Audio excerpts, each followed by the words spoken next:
These figures represent the height of global publishing. Only the works of William Shakespeare and the Bible have sold more copies than the 2 billion credited to Agatha Christie. Over a career spanning more than 50 years, she published 66 detective novels and 14 short story collections. Her theatrical presence is equally dominant. Her 1952 play, The Mousetrap, remains the longest-running production in the history of London's West End. This level of success was built on the mechanics of fair play.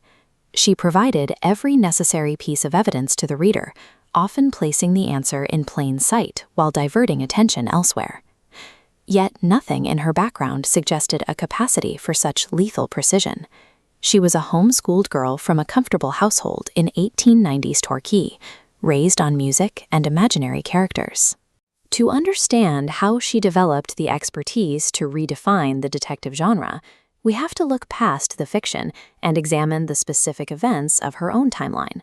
Her literary output was a direct result of measurable real-world experiences, each one providing the technical data she needed to construct her puzzles. In 1914, Christie's life shifted with the outbreak of the First World War. While her husband served as a pilot, she began working as a nurse and eventually moved into the hospital dispensary in Torquay. This role was a rigorous immersion in chemistry. In the dispensary, she was responsible for mixing prescriptions by hand, a task requiring extreme accuracy. She spent years handling deadly substances, memorizing their properties, their lethal doses, and the exact physical reactions they caused in the human body. When she wrote her first novel, The Mysterious Affair at Styles, she used this chemical data to create a murder that was scientifically plausible. This technical accuracy became the foundation for her detective, Hercule Poirot, who solved cases through pure logic. Wartime service provided the lethal toolkit Christie needed. Her murders felt dangerous because they were rooted in the actual pharmacology she practiced every day. By 1926, Christie was a household name, but her private life was collapsing. Within a few months, her mother died and her husband requested a divorce to marry another woman. On the night of December 3rd, she drove away from her home and disappeared.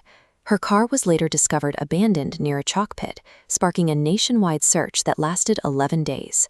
She was eventually found living under an assumed name at a spa hotel. Doctors diagnosed her with a fugue state, a period of total memory loss and identity dissociation triggered by the immense grief and stress she had endured.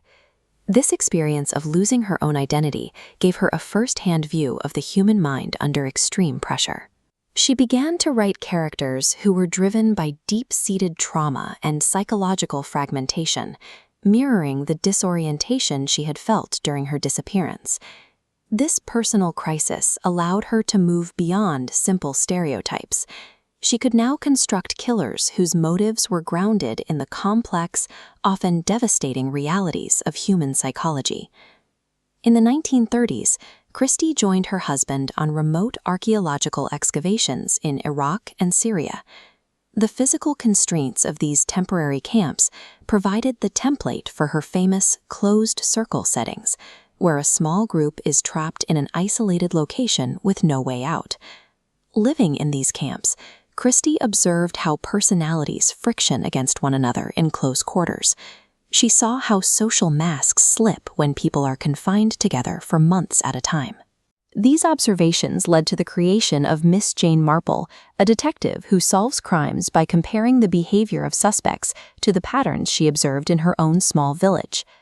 Archaeology provided the structural limits Christie needed. It allowed her to isolate a group of suspects and methodically test their reactions within a confined space. By combining these elements, Christie established the structural framework that still governs the modern detective novel. Her skill lay in her ability to take the raw data of her life, the chemistry, the psychological breaks, and the isolated travel, and reformat them into entertainment. She mastered the art of misdirection by understanding exactly how people think and how they fail to notice the obvious. This allowed her to consistently surprise her audience by making the most overlooked individual the culprit.